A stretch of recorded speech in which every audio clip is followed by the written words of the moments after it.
وينضم إلينا مشاهدينا من القاهرة السيد محمد جبل خبير أسواق المال بشركة بايونيرز لتداول الأوراق المالية. سيد محمد أهلا وسهلا بك.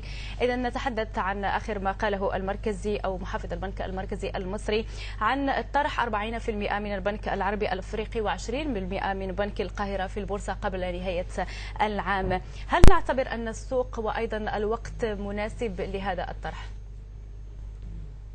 صباح الخير عليكم جميعا. هو الحقيقة اسمحوا لي قبل أي حاجة أن أنا أقدم التحية للسيد طارق عامر على التصريحات واللقاء الجيد الذي قام به بالأمس والتصريحات القوية وعمله اللي طبعا يعني أنا أقل من أن أشهد له بالكفاءة وبحسن الأداء قبل أي حاجة.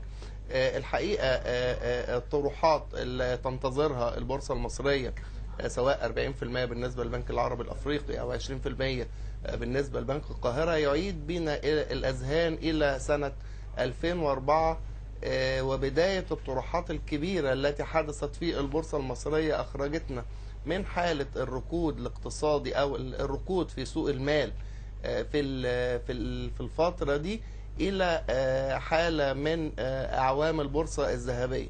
ربما لو عدنا بالذاكرة لإحدى لقاءاتي مع حضراتكم أن أنا كنت بتوقع أن بداية سنة 2016 هي بداية جديدة للبورصة المصرية وبداية لدورة صعود قد تستمر معانا لفترة لا تقل عن 7 سنوات طبقا لقانون الدورات الزمنية.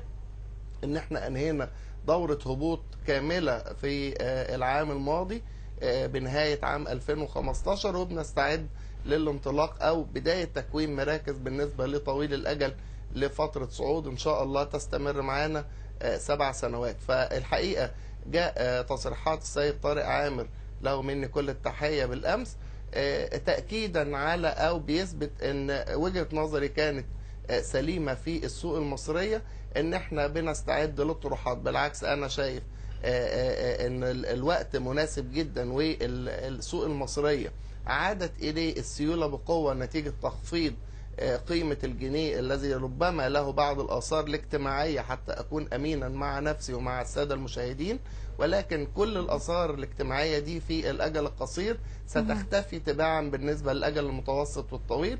السوق حاليا متعطش لدماء جديدة أو لبضائع جيدة جديدة تضخ في السوق المصرية، وخاصة بعد أن عادت إليه أحجام التداول الطبيعية لأي بورصة في العالم وهي تفوق المليار، وشاهدنا العديد من الجلسات المليارية وإن شاء الله سنستمر على هذا المنوال. طيب سيد محمد، يعني في حادثة مقتل طالب الدكتوراه الإيطالي في مصر، البرلمان الأوروبي طبعا خلال التحقيق الرسمي إذا ما أثبت بأنه هناك هذا الطالب قد تعرض للضرب الشديد والتعذيب داخل مصر، 509 من أعضاء البرلمان الأوروبي يطالبون بفرض عقوبات على مصر. بالتالي يعني كم من الممكن أن تتأثر مصر إذا ما فرضت عقوبات عليها من قبل البرلمان الأوروبي؟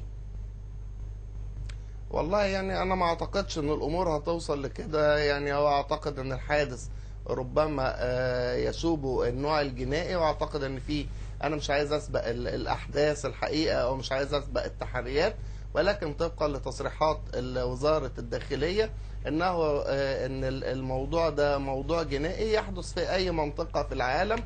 ما اعتقدش ان هو الداخلية عندنا بعد الوعي الذي اصبحت فيه في الفترة الاخيرة ان هي تخطئ مثل هذا الخطأ. انا اعتقد ان الموضوع جنائي ومش هيوصل الامر الى فرض عقوبات، والا كان هذا نوع من الحروب الاقتصادية او تعنت ربما من البرلمان الاوروبي إزاء مصر، نظرا لأن احنا ابتدينا نتعافى وابتدينا نخرج تدريجيا من عنق الزجاجة. ربما أثاروا بعض العراقيل ولكن لن يكون لها أي تأثير ولن يحدث بإذن الرحمن. نعم السيد محمد، نعود لتصريح محافظ البنك المركزي والذي قال أنه سيقوم أو سيكون هناك بيع بالنسبة لمصرف المتحد لمستثمر استراتيجي قبل نهاية 2016. ما الهدف من بيع مصرف المتحد؟ والله هو المصرف المتحد هو مملوك بنسبة 100% للبنك المركزي، زيه زي ما كان أعتقد بنك الإسكندرية حينما اتباع لبنك اعتقد ان هو سان باولو. الهدف هو توفير إدارة جيدة للبنك وتوفير المزيد من العملة الصعبة وضخ دماء جديدة في القطاع المصرفي ككل. تغيير الإدارات وتغيير الملكية بينقل فكر جديد، بينقل ربما هو طبعا السيد طارق عامر ما صرحش هو الجهة اللي هتشتري مين أو مين المستثمر الاستراتيجي. أنا أتوقع أن هو يكون شخصية أو كيان عربي يضخ المزيد من العملة الصعبة في والاستثمارات في السوق المصرية التي يراها الجميع في الوقت الحالي أنها واعدة على المدى المتوسط والطويل. طيب، في سؤال أخير سيد محمد، يعني كان قد انتقد رئيس مجلس إدارة شركة أوراسكوم للاتصالات والإعلام والتكنولوجيا ساويرس بأنه انتقد أداء السيد طارق عامر محافظ البنك المركزي ووصفه بأنه أساء استخدام السلطة المخولة له، طبعا بعد دخول البنك المصري أو الأهلي المصري للمنافسة على صفقة الاستحواذ على سي آي كابيتال بإعاز من طارق عامر، معطيا بذلك بعض الرسائل السلبية يعني لمناخ الاستثمار في مصر. كيف تعلق على مثل هذه الانتقادات؟ هو الحقيقة أولا شديد احترام المهندس نجيب ساويرس، الحقيقة أنا أكن له كل المودة والاحترام وهو يعلم هذا جيدا، ولكن شخصنة الأمور في الوقت الحالي وفي المرحلة الحرجة التي تمر بها مصر في الوقت الحالي أعتقد أنه هو قد يكون قرارا قد جانبه الصواب. الحقيقة إثارة اللغط حول صفقة بهذا الحجم أعتقد أن هي ما ينبغيش علينا أن احنا نحول الأمور من أمور أو نخلط الأوراق ما بين الأمور السياسية والأمور الاقتصادية والأمور الإجرائية.